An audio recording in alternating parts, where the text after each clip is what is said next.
السلام عليكم، أخوكم مهند حمادي، هندسة النفط والغاز. تحدثنا بالبارت السابق بصورة عامة أنواع الهيترات وكذا. اليوم بالبارت 2 نتحدث عن الستاندرد ثيرمال لوب. فهم هذه الحلقة مهم جدا لمعرفة كيف يتم تزويد الهيتر بالطاقة المناسبة لكل لود بحيث لا نتجاوز الست بوينت المرغوب ولا نصل إلى الترب. تتكون من 3 أجزاء رئيسية: الباور كنترولر بمثابة عضلات الجسم، تمبريتشر كنترولر بمثابة العقل المدبر للعملية، التمبريتشر سنسر اللي هو الثيرموكابل موجود بداخل الهيتنج إليمنت داخل الفازل مع الهيتنج إليمنت، راح يقوم بدور المخبر ناقل للقراءة على شكل فولتية. هذا الكنترول والتمبريتشر ميجرمنت والهيتنج كولينج والباور سبلاي اللي هو الثيرمال لوب. نشوف هذا الفيديو.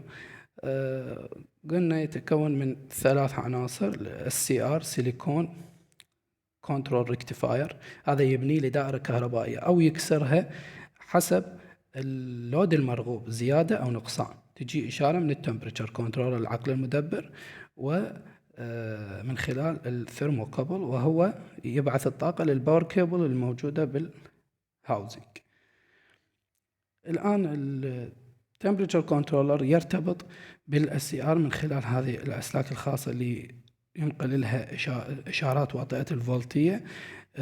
بدوره الSCR باور كنترول ينتقل بهذا الخط الأصفر الباور إن، والباور أوت تذهب إلى الجنكشن بوكس للهيتر مالتنا وتزوده بالطاقة حسب اللود المطلوب.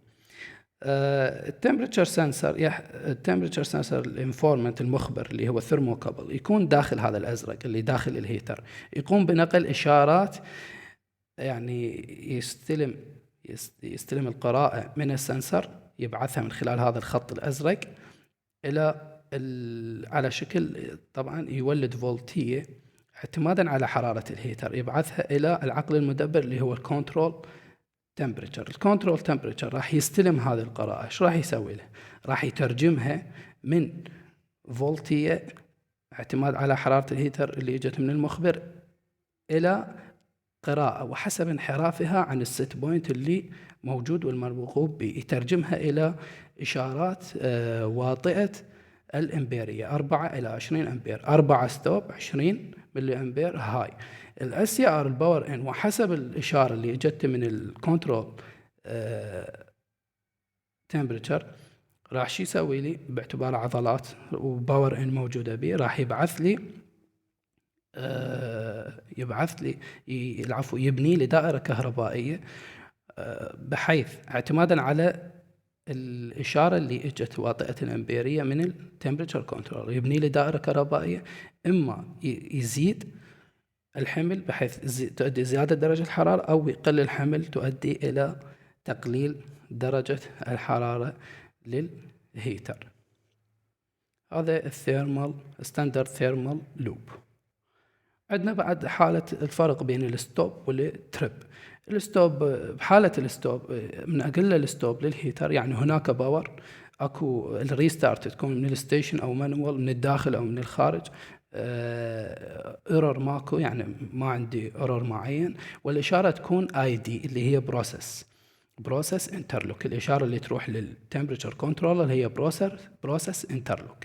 اما بحاله التريب البروسيس انترلوك هي من 4 الى 20 ملي امبير، قلنا يرسل الاشاره.